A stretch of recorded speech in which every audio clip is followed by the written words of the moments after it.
That's what we're doing right now. Like Until we have, there you go. Hi there, welcome to Let's Talk with your host, Teresa Ann. I am so excited that you could join me today as I get to welcome my special guest, Christine Moore. Christine, welcome to my show. I am so glad when you said yes to coming on as a special guest. I was like jumping up and down, to say the least. Before we go any further with my conversation with Christine, I wanted to share how I got to meet Christine was actually in the lobby of our local church here in Austin. And with that first meeting, I just knew, wow, she's regal. There's something so significant and special about her. There was such a stirring on the inside of her heart. I'm Christine Moore.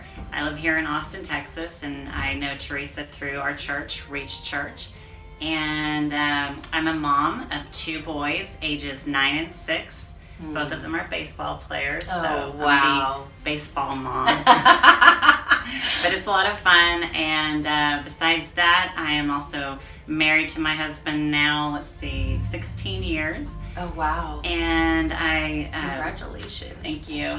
And I also have a passion for fitness. So right now I'm competing and training for the next Spartan race coming up. Oh, that's right. Yeah. So I've been looking forward to that.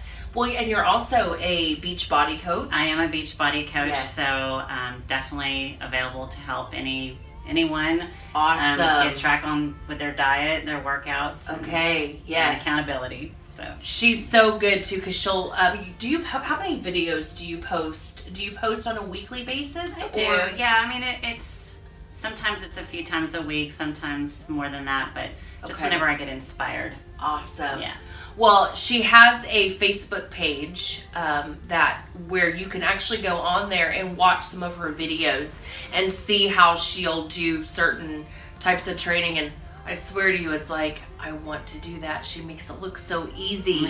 And then once I do what she's doing, like I'm up to 2 and I'm like, Christine, I'm so glad you're not here right now. I almost feel like it's a spirit of God resting on you that causes motivation to stir within others. So with that, can you share your story? Yes, absolutely. Really my mom who was the driving force in giving me a really solid foundation in Christ. And I was also a ballet dancer and a competitive gymnast, so I had a lot of structure and discipline growing up. And so basically, I would say I was very blessed growing up. I had a good childhood. Yeah. I was respected and admired by a lot of people. And so my story is that I went through an addiction to prescription pills. And so growing up, I never ever thought that would be an issue a day in my life, ever. Because I never even thought about drugs. I was very structured and disciplined, like I said. Yeah. And I had a relationship with Christ. I served him. I knew him. I knew how amazing he was. I had a strong relationship with him. And so in my early 20s, I met my husband while I was attending UT. I was majoring in theater and dance. And we ended up getting married 1 year to the date that we met. And he suffered an elbow injury shortly after we got married, and so no big deal. He went to the doctor and they gave him a mild painkiller to help him with the pain. And one day I was in the bathroom and I saw the bottle of pills sitting on the counter. And for some reason, I still can't really explain why. Yeah. Curiosity got the best of me, and I said, you know what? I'm going to try one of these and see how it makes me feel. Wow. Yeah. Wow. and obviously I liked the way it made me feel. Okay. Yeah, it gave me energy. It gave me a sense of euphoria, and it just filled, I guess, some type of void that I had in my life at the time. Obviously, And I didn't get addicted to it right away. You didn't? No, I just took it every now and then to take the edge off of life. Okay. Just whenever I felt like, I need a little boost or something. Wow. Yeah, and that went on for a few years. Okay. And so I was able to get it from different doctors and online pharmacies and things like that. Wow. Yeah, and so it's crazy because I never told my husband about it. I didn't tell anybody about it. Right. Because I felt very ashamed. Absolutely. And, because here I am, I was in fitness competitions. I was, respected by a lot of people. I was looked up to by a lot of people. I was teaching dance to little girls who were looking up to me. Right. And in secret, I was taking these pain pills just to help me kind of deal with life. Wow. Yeah. And so then a couple of years into it, I was in a place in my life where I just wasn't happy in my life. I was in a job that I hated. Okay. My husband and I were kind of going through some financial difficulties, so we were fighting a lot, arguing. Yeah. And at that time I was like, okay, I'm going to start taking this every day to help me cope with just this season. Not like forever, just this particular season, just to get through it. And then that's when I became addicted because I was taking it every day, several times a day. And so my body became physically addicted to it. Because to where now you can't even, like that last feeling of euphoria now is probably fading. Oh yeah, and I wasn't even getting high anymore at this point. Okay, wow. I was just taking it to not even get sick because I did try and stop a few months after that, and I couldn't function. I couldn't go to work, and like I said earlier, I wasn't telling anybody, so I was having to keep the secret. And so I became completely addicted. I knew I was a drug addict, and so I had to live this life, this lie basically. And I didn't tell my husband because I thought that he would for sure divorce me because here I was a drug addict. Wow. And what's crazy is I knew the Lord. Yeah. I knew he could set me free. Absolutely. But I was in bondage. Yes. And so I was running from God. I could have easily just said, help me. And I could have told anyone really, my husband or my family, people. I could have reached out to people in my church. But instead, I decided to hide it. Wow. And so this went on for a few years. Like I said, I hid it for many, many years. And finally, when I became pregnant with my first son, towards the end of my pregnancy, I was having issues with insomnia, like so many pregnant women do. Right. And so I told my doctor I couldn't sleep, and she's like, okay, well, you can take Ambien, which is a sleeping pill, and it's considered safe to take during pregnancy, and no big deal. And I was like, okay. And I wasn't honest with her about my issue with the pain pills. Gotcha. And also I wanted to make sure I mentioned this as well, is when I found out I was pregnant with my first son, I was able to taper off the pain pills and get off of them, and I blamed my withdrawals on morning sickness. You're going through this all alone. All alone, yeah. Condemnation is all over Major condemnation. Shame, guilt, everything. And look how the enemy whispered in your ear that first moment. Yes. Disguised as curiosity. Yes. And no big deal. No big deal. I'm just going to try one. I can handle this. Yeah. Wow. Yeah. Isn't that the case though with so many things? Yes. Yes. So absolutely. Continue. So then that's when my addiction really, really started to take me down, basically, because the sleeping pills are just so dangerous. Okay. And again, I would hide it, but it was hard to hide the sleeping pills from my husband because the side effects were so obvious. Oh, they are? Okay. Yeah, just the drowsiness, talking to him, not remembering our conversations, and just it was pretty obvious that I had a problem. And so then that's when he was starting to have a problem in our marriage because I wasn't being honest. Gotcha. And I was lying to him. I was covering up. I was going out doctor shopping and just not being honest with him. So that really started to put a strain on our marriage, obviously. Absolutely. And then when I became pregnant with my second son, that's really when addiction took me down to the bottom of the bottom. Because when I became pregnant with my second son, I was not able to get off of these pills on my own. And so that's when I finally had to admit my problem and seek help, because I didn't want to be pregnant and be on these drugs, you know? Right, absolutely. And so then, I ended up in rehabs. I ended up in a psych ward when I was 6 months pregnant with my second son. And that was so humiliating, being in a psychiatric ward, 6 months pregnant, addicted to drugs, depressed, and so ashamed, because here I have this 2.5-year-old son at home who I can't even take care of because I'm such a mess. Wow. And having to put my husband, my family through all of this was just devastating. Goodness. And so I had my, or let me just say this, when I was pregnant with my second son, I had an amazing doctor who was a spirit-filled Christian. Oh, wow. And I remember going to one of my appointments with him. He laid his hands on my stomach and prayed over my son. Oh. Yeah, to protect him from all those drugs that I was taking. Oh, wow. Yeah. And so my son was born at 36 weeks, and he was completely healthy. Oh. Yeah, not Jesus. one problem with him. They did some kind of test to see if he had any type of withdrawals. Okay. Nothing. Nothing. Completely fine. Oh. And healthy to this day. Wow.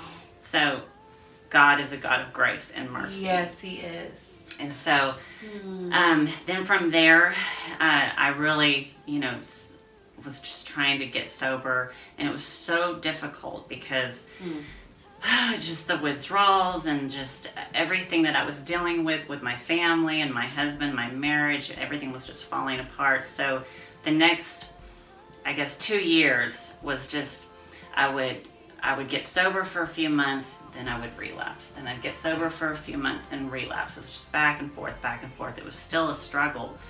And finally, on Christmas Day, 2011, my sons were 4 and 2, or about to be 2.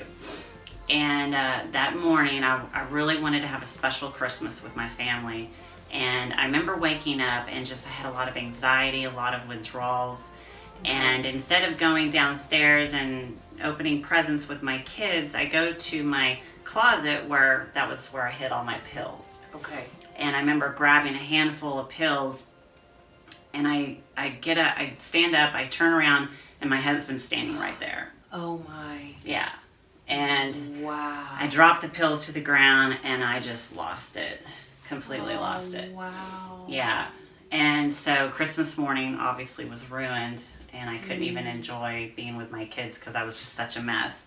And I knew at that point that I was going to die. Yeah. If I didn't take drastic measures. Absolutely. To get sober. And so the next day is when I checked myself into a 30-day inpatient rehab facility. Okay. And so it was very difficult because I had to leave my 2 children, for 30 days. Yes. And but I knew it. I had to do it. I had to do it. And so I went into this rehab, and then 4 days before I graduated from this program, a sheriff comes to visit me at the rehab and serves me with divorce papers from my husband. Gosh. Yeah. Wow. My husband had just gotten to a point where he couldn't do it anymore. Yeah, he had been through so much. Yeah. And many trips to rehabs and doctor's offices, counselors. And he just got to a point where he didn't know what to do. Yeah, he just honestly didn't know what to do. But he knew he had to protect his children, our children, and so yeah, he served me with divorce papers, and then also he served me with a restraining order. Okay. So I couldn't even go home after rehab. Gotcha. And so basically, I was homeless. I had no money, nothing, just the clothes that I had brought with me to rehab. Wow. Yeah. Wow. So that was like the rock bottom moment for me. Yeah. Oh my god. That's where addiction took me. And so at this point, this was my rock bottom. And so I remember when I was a little girl, my mom would quote scriptures to me. And she would tell me that I could do all things through Christ who strengthens me. And if God is for me, nobody can be against me.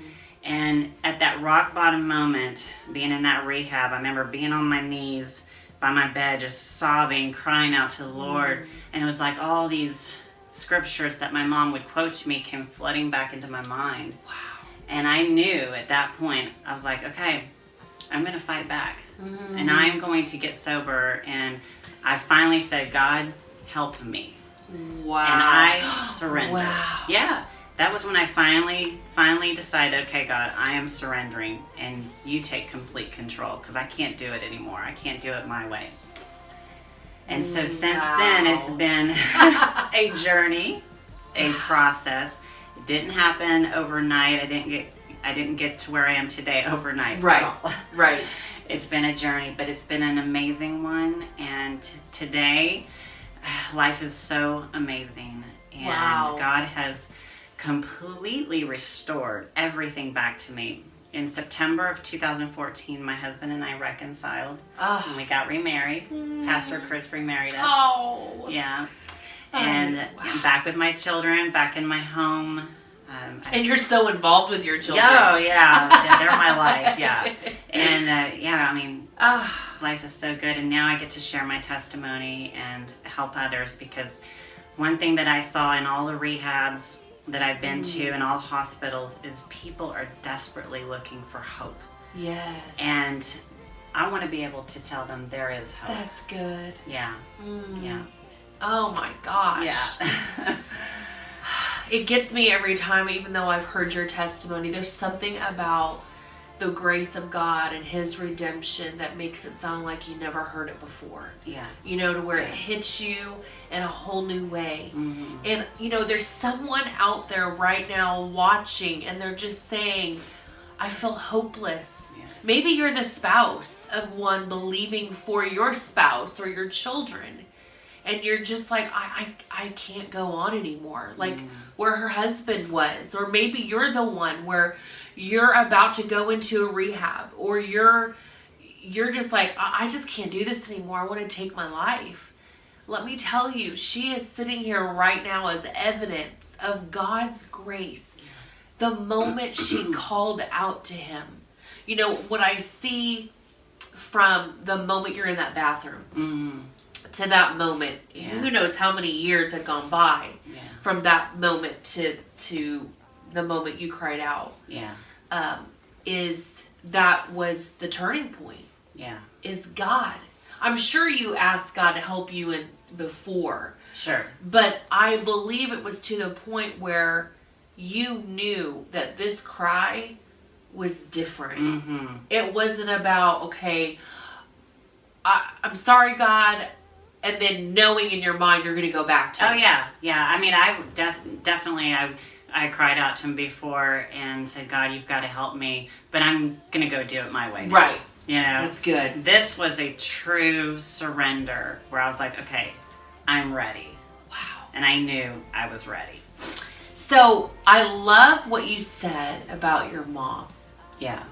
How, okay, and I got to say this part to you, to our audience. If you're a mother or a father or parents that have spoken that life-giving word into your kids and you actually believe they weren't listening, let me tell you, at her lowest moment, it came flooding back. That's why His word is life-giving. It doesn't matter what season you're in.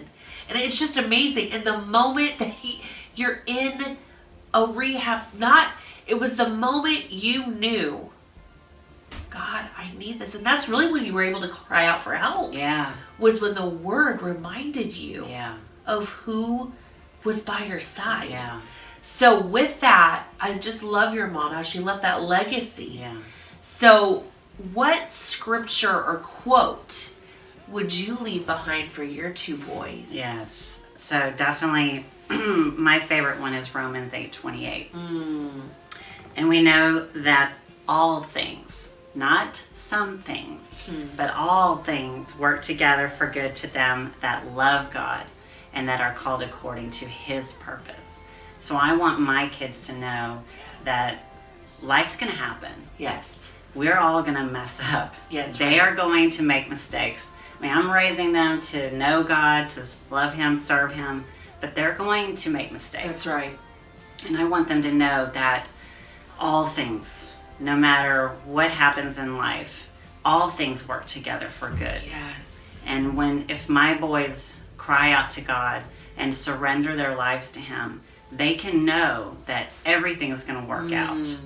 Everything's going to work out. God is the expert at turning the bad into good. I love that. Say that again. He's the expert. He's the expert at turning the bad into good. Oh, I love that. Yeah. Oh, we do have a God who's such an expert at that, isn't He? Yeah.